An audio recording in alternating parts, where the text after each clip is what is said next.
Okay, I have a parable of my own. Here it is. You are leaving the grocery store, and your shopping cart is filled with life's necessities. As a matter of fact, it's overflowing from life's necessities. Like bottled water, bread, laundry detergent, big, huge bags of snack chips, chicken nuggets for the kids, few ribeyes for you, life's necessities. And it's overpacked. You can barely push it. You're big, all right, overflowing. Next to you is a family, and they have the same size shopping cart, but there's a lot more air in it because the only thing they have in their shopping cart is a family that's has raggedy-looking clothes on, and they have 1 loaf of bread, 2 bags of rice, and 3 cans of pre-made sloppy Joe mix. That's all they could afford. You look at their cart and you look at them, and you just have, it's kind of somewhat a feeling of compassion, but either like there's pity, like you feel sorry for them, like that's too bad they're so poor and they can't fill up their grocery cart more. And interestingly, you don't know this, but if you could read their mind, they're looking at you and they feel sorry for you because you feel sorry for them. They are so happy and so satisfied and so full of life, their family. They have everything that they need. But you're looking at them as if they didn't. And then there's a guy that pulls right up next to you. It's your $453 a month payment SUV, and it's their beat up, rusty, old Chevy van that barely runs, and the guy in a delivery truck, and he pulls in right next to the two of you, and he pulls open the back door, and he's got big screen TVs that he's giving away to the first 5 people that come and get one. And you are thinking, I would love a big screen TV. And they're thinking, I would love a big screen TV, except you don't get one. You know why? There's no room in your cart. But there's room in theirs. God has blessings that he is just waiting to give us, but we're not ready for them. And you know why? Because there's no room in our heart. There's no room in our heart. Would you be willing to clear your heart of some clutter today and make room for God?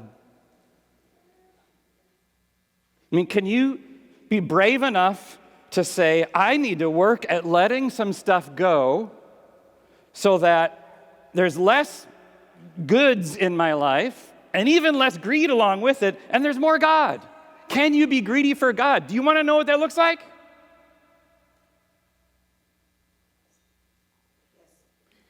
Okay. I just needed one. The rest of you'll suffer through it. All right. So Jesus is going to tell us a bit about that, and I'm using that title on purpose. There's a little, yeah, right, greedy. We're not supposed to be greedy. I get it, but when you're greedy for God, it's not a sinful kind of greed. All right. So let's see what that means, and I'm going to read this parable of Jesus from Luke chapter 12, beginning at verse 13. Someone in the crowd said to Jesus, "Teacher, tell my brother to divide the inheritance with me." Jesus replied, "Man, who appointed me a judge or an arbiter, a mediator, between you?" Then he said to them, "Watch out, be on your guard against all kinds of greed. Life does not consist in an abundance of possessions." And then he told them this parable. All right, so he has a lesson for them to back it up. Now he tells them a story, a parable. The ground of a certain rich man yielded an abundant harvest. He thought to himself, "What shall I do? I have no place to store my crops." And then he said, "This is what I'll do. I will tear down my barns and build bigger ones, and there I will store my surplus grain. And I'll say to myself, you have plenty of grain laid up for many years. Take life easy. Eat, drink, and be merry." But God said to him, "You fool. This very night your life will be demanded from you. Then who will get what you have prepared for yourself? And then Jesus wraps it up by saying this. This is how it will be with whoever stores up things for themselves, but is not rich toward God. So we have this greedy guy in the middle of a financial fight. Right? Jesus solved this, right? My brother and I are dividing up the inheritance, and I need you to step in because he's not doing it the way that it should be done, right? Jesus, help me divide the inheritance with my brother. And I think he would come to Jesus because he's assuming that Jesus is going to be on his side, right? If he thought Jesus would be on his brother's side, he's not going to go to Jesus. So he's assuming that Jesus is going to be on his side. And you think Jesus is on his side? Doesn't sound like it. So Jesus tells him this parable about a greedy guy, the farmer.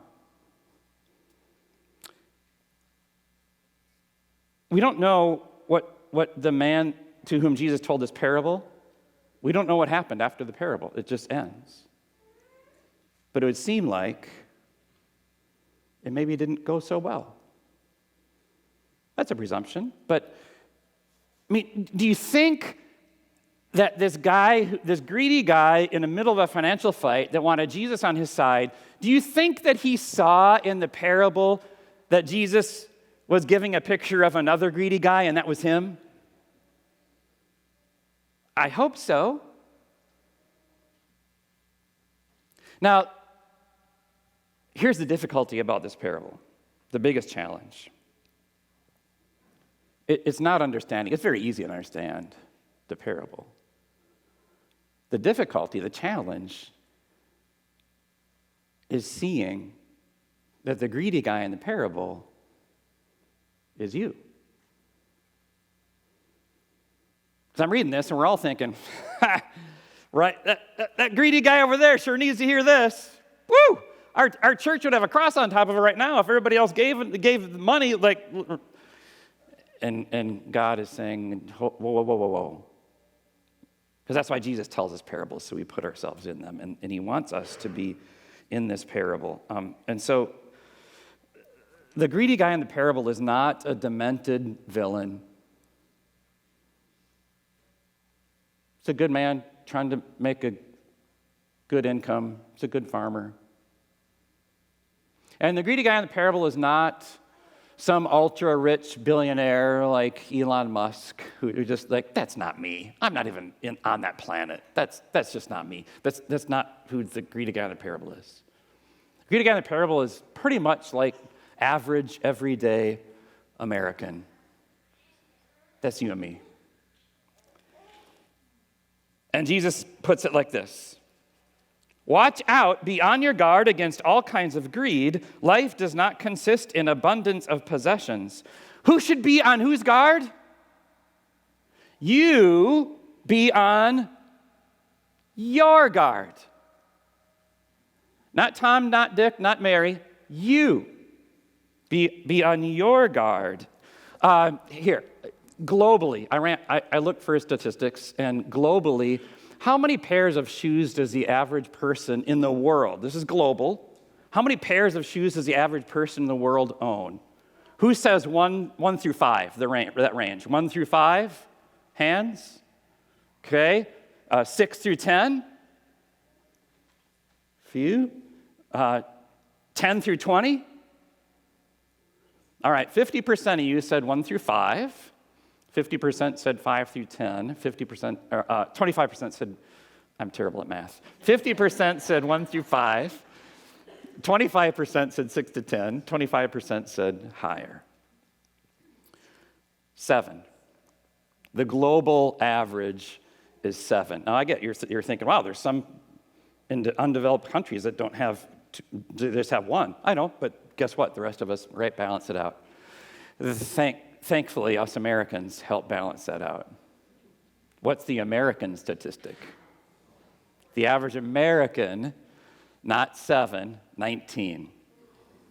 Average American owes 19 pair of shoes. And I'm thinking about my laundry basket and my shoes. I'm like, if I go out to my garage and there are about 5 pair of yard shoes out there, and then I have 2 pair of baseball cleats that I never use, and then I go into my closet and count my boots, and I have motorcycle boots and cowboy boots, and I go into the closet, the bedroom, and count my sneakers and then my dress shoes, and I even have shoes I haven't worn in years, and I probably have 24. I won't tell you how many Kara has. How many pair of shoes do I need? So we're greedy for shoes the same way the farmer was greedy for more crops. And we think that more shoes and more food and bigger cars and bigger 401ks and busier calendars and more sports, bigger TVs, more shows. We don't see ourselves greedily thinking that's what life is about. Like the farmer. It almost seems unfair. Like, wow, he had more crops and he built more barns to store more crops. What's wrong with that? Right? It almost seems like, wow, God, you called him a fool for creating storage? But it's not the merchandise that's the problem. It's what he thinks about the merchandise. It's not the SUV and the 401k, and that's not the problem. My shoes are not the problem, but it's what I think shoes will do for me. That's the problem. That's yours. And we think that's life, and the Bible actually says the opposite. It says, Colossians 3, verses 5 and 6 says this, because of greed, the wrath of God is coming. Greed doesn't get us closer to God. And the ways of the world to look at merchandise don't get us closer to God. They get us farther away from God. And he puts that in the Bible for a reason. It's a warning. And he wants us to listen. Be on your guard. Let yourself say, yeah, I'm the guy in the parable, and I want to learn something. Jesus, what can you teach me about greed? And so he puts this rich farmer in there to say, hey, be careful of being richer in greed so that you're poorer in God. Be careful of a life that says, wow, I've been blessed with 7 t-shirts instead of 1. I want to take life easy, eat, drink, and be merry. There's a name for that. You know what that is? Starts with an H. Hedonism, Hedon, hedonism. It's eat, drink, and be merry. That's what life is about. It's a big party. Let's party while we can. That's a hedonistic attitude. Instead of, wow, God, you've really blessed me with more t-shirts and shoes and more of my 401k than I truly need. Wow, God, you're so good. God, what do you want me to do with this? And I want to be greedy for God in that way. It ends up, the parable, the greedy farmer, God calls a fool. You cannot backpack through the mountains carrying your big screen TV. I'm sorry. It's only one of you will make it. You can't, it's not possible for both of you to make it. And so now here's what some of you say. Wow, okay, I can't backpack through the mountains with a big screen TV, and so I'll just get an all-terrain vehicle. And then on that all-terrain vehicle, I can fit my big screen TV and an air conditioner and all the drinks that I want. God bless you. You certainly can, but guess what? You are not going to be on the trails that go miles back to see the sights that only the people see who aren't carrying a big screen TV. So take your pick. If you want to just stay on the interstates of the world and watch billboards and call that a vacation, you can do that. That ain't no sin. But don't say that you've experienced the rivers and streams and beauty of God's creation that are only available if you're not in the all-terrain vehicle carrying an air conditioner. You can do that, but just don't say that's life, because it's not. That's why God calls the rich farmer a fool. He thinks it's how he looks at his grain, what he thinks it'll get him.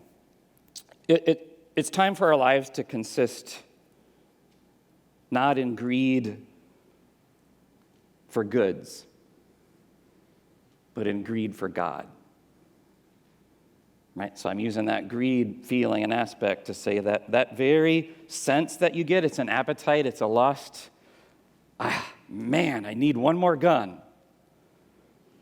Okay, that feeling. Do I have that? Do I feel about God like that? I want to. And I want to have that feeling about him. I'm greedy for him. I want to be addicted to Jesus. So let's look about what that looks like. This was a statement that came to me in one of my devotions this last week, and it was perfect. It was God saying, Darren, this is for you. This is for the sermon on Sunday. I listened. Here it is. These are not my words. They're very wise. Here's what they say. The real measure of our wealth is how much we would be worth if we lost our money. So, the greedy farmer in Jesus' parable, he lost all his stuff. If he were to lose all his grain, you know what he would have? All that he would have would be himself. That's it. And Jesus is saying, I don't want you to be in that place. I don't want where all you have if you lose your wealth is yourself. And we know he was thinking about himself because as Jesus is letting us into his mind, and as he's thinking, what should I do with all this grain? I counted them. The personal pronoun I occurs 6 times in his little thought bubble. What should I do with the grain? The personal pronoun I, 6 times. The possessive pronoun my occurs another 5 times. That's 11 total. That's his internal monologue as we hear his thoughts. He came upon outrageous abundance of wealth, and all he could think about was himself. Don't talk to a financial advisor. Don't talk to a banker. Don't ask God. Don't pray. It's all mine. You know, they say that you can't take it with you. But it's also true, it will take you with it. And that's what happened to this man. Any of you go shopping yesterday? Anyone go to H-E-B or Home Depot yesterday or Costco? Did you see the crazy people? Phew. My wife Carol was in line at H-E-B for 40 minutes, and we were expecting it. We knew it would be busy. It's okay, and she was patient and everything. But I went to Home Depot too. Right? I heard about the crazy people. Right? They have 2 shopping carts per person, 4 people in their family, 8 total shopping carts. They empty the aisles of water bottles and of bread, and they're like, oh, there's a storm coming. Let's hoard. Crazy people. But maybe one of those crazy people had an elderly parent at home, and if the power went out, their elderly parent might die if they didn't have 8 gallons of applesauce. Maybe that family had 10 foster children, all under the age of 15. Who are you to judge? Who are you to say? Maybe. So how about we be a little careful in our judgment of others that reflects our own greed and our own misunderstanding, while we fill our hearts full of stuff that gets in the way of God. Sometimes we just don't see that. I love you enough to help you see it this morning. God also showed me a Far Side cartoon this last week. God must really love me showing me Far Side cartoons. They're the best. Here was a cartoon. It was 2 elderly men with glasses and hats, and it looked like they were trying to hunt with tiny guns. And they're hunting frogs. And so one of them is shining his flashlight, and the flashlight beam is shining right at the frog, and the frog is sitting there like this. And this guy is saying, who's shining his beam on the frog, he's saying, "Hey, Hal, I figured it out. All we have to do is blind them in the eyes, and then we can trap them, and they don't know it." Hal is behind him, looking up into the sky like this, and there's a big beam of light coming from some predator, right? Someone that's caught Hal, and see, right? We don't see. We don't see. Jesus is saying, I want to help you see. So the parable ends actually on a sad note, and I want to find encouragement and hope in it for you, and so here it is. We've got to go all the way back to the beginning of the parable to find that there is hope, there is encouragement, and there is love and grace, and lots of God and lots of Jesus, but we have to go back before the rich farmer made his mistake. And it's at the beginning of the parable, verse 16. It says, the ground of a certain rich man yielded an abundant harvest. That huge harvest didn't just pop out of nowhere. God gave it to him. God gave the sunshine. God gave the rain. God put the nutrients in the soil. God pulled the sprouts up from the ground. God makes gardens grow. God gave him abundance. And then God wanted that man's abundance of his crops to be used for God, but he wanted more than the crops. God wanted the man's heart. And God was saying, I'm giving you 7 t-shirts. Here I am. Notice me. I'm giving you 49 pair of shoes. Here I am. Notice me. Let's go somewhere with this. Let's do something with this abundance. That's what God was saying to this man. And God didn't get his grain, nor did he get his heart. He got neither. Look what God has given us. Closets overstuffed with shoes and clothes.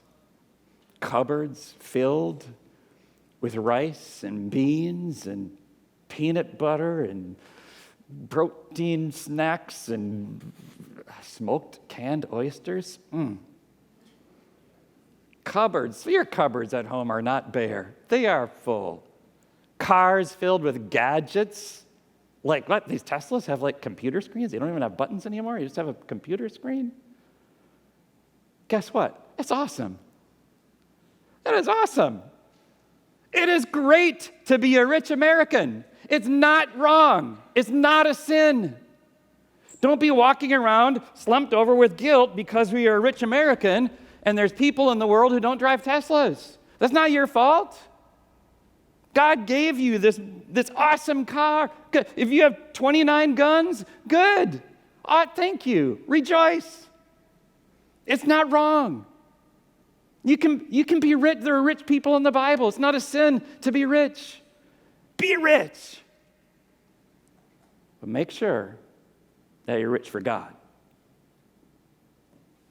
Even as a rich American, we can be rich for God, and we want to be greedy for God. How does that look? I want to be closer to God. I want to be closer to Jesus, and I want to use what God has given me for Him and for Jesus. What does that look like? I don't always know, but God, let's figure it out. I want to use it for you, Lord. You gave me the abundance of shoes. God, how do I use my shoes to worship you and to serve you? I'm not really sure, but I think there's someone else at church who has as many shoes as I do, and they maybe know a few things. God, I'm gonna figure this out. God, there's people who have only 1 t-shirt, and I have 14. I need to go find those people, God, so that they have 2, and I have 13. Well, that's not that hard, is it? God, I want to give, I want to serve, I want to use what you give to me. What would you be worth if you lost all your money? What would you be worth? As a blessed child of God, I think you would be worth way more than Elon Musk. That's not a statement about him, that's about you. right? You lose your stuff. You lose your health. You lose your family. You lose your job. If you're not hanging on to it greedily, that won't take you down. And you'll still see how valuable you are to God. This is a seminary professor story. I'm going to finish this story and then we'll be done. One of my seminary professors, I remember him telling the story, and it has stuck with me. He said there was a family in the hospital. I was ministering to them, and the patriarch of the family was dying, and he was a very rich millionaire. He had done very well in life, very rich. Kids and grandkids were gathered there, and he knew about this conversation because some of the family told him later. But the old man passed away in the hospital with all the kids and grandkids there, and then the discussion was, how much did he leave? Right, everyone wanted to know, how much did he leave? And the seminary professor was a pastor at the time, and as he walked in, he heard that statement. How much did he leave? And he said, this is a wise pastor saying, I keep it in my pocket. Hopefully I don't have to use it for you. Here's what he said. They want to know how much did he leave? You know what the pastor said? I'm pretty sure he left everything.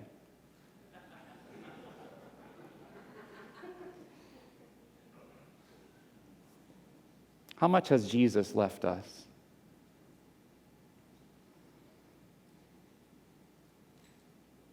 Everything. Jesus came, he lived, he died, he rose from the dead, he ascended into heaven, he's waiting in heaven right now. And when Jesus lived here, how much did he leave on the floor? How much did he leave on the field during this competition of life? And he was here. How much did he leave? Everything. There was not one more thing that he needed to do to save you. He did it all. And when he died, how many people did he die for? Everyone. And how many sins of all people did he die for? Every sin. When he died, how much did Jesus leave? Jesus left everything when he died. And when he rose from the dead, did he leave any enemy unconquered, undefeated, untaken care of? No. He rose from the dead to say, I am Lord with authority over all things. And he ascended into heaven, he's saying, there's so much up here. I can't wait for you to be here with me. You and all believers are going to be here together because guess what? I've prepared a room for you. I've prepared a mansion for you. And guess what's in it? Everything. So because Jesus has left you everything, you don't need anything except him. Can you be greedy for God? Say yes. I like it. All right, amen.